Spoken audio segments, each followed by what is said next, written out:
Hello and welcome to Revsportz.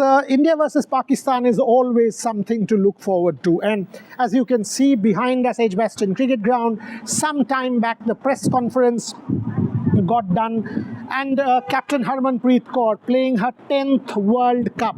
Yes, 10 World Cups. It doesn't come easy. It doesn't come easy to anyone. Only 7 players in the history of the women's game have been able to play 10 World Cups. Sophie Devine, Elise Perry, Chamari Atapattu, to name a few. And Harmanpreet Kaur joins this elite club of women cricketers who have represented their country for a good 10 World Cups. So this is a tribute, a celebration of India's captain. I asked her this question, that how does she look back on this particular journey, on her journey, and how does she reflect on what she has been able to achieve in the course of her career? For a second, I thought the captain got a tad emotional. She took a second, a pause. But then she's done a million press conferences in her career, so she got it back and she answered at length. Multiple times she said it has been a privilege. It has been hugely satisfying for her to be able to play for India, to be able to captain India, to be able to do what she has done for India. Multiple times she used the word gratitude. She used the word, she wanted to thank her teammates, her fans, the board, everybody who has been in support. And as she was looking back at the journey, it was one of gratitude and humility. That is what was coming through repeatedly in the words of Harmanpreet Kaur.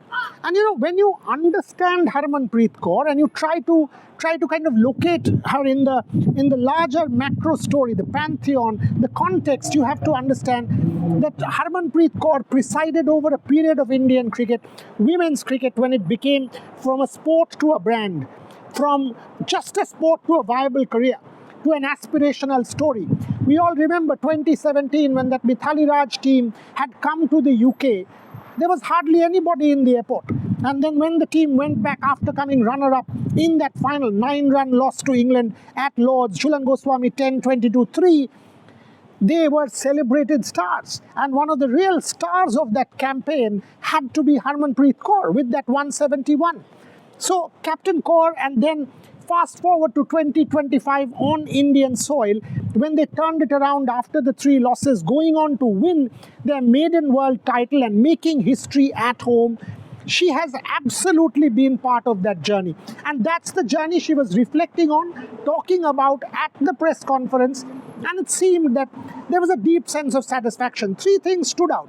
One, she said she doesn't want to leave cricket because that's the thing she loves the most. Second, she said she wants to continue playing for as long as she can. And one could understand how emotionally attached she is. And third, she seemed cautiously optimistic about India's chances in this World Cup. So Captain Kaur, Harmanpreet Kaur, seemed in control. You need a good start against Pakistan, not the team that India will be scared of, but certainly from the NRR standpoint, good start standpoint, in a group that has Australia and South Africa, India will need to beat Pakistan and do so comprehensively. And in doing so, they will need Harmanpreet Kaur to lead from the front.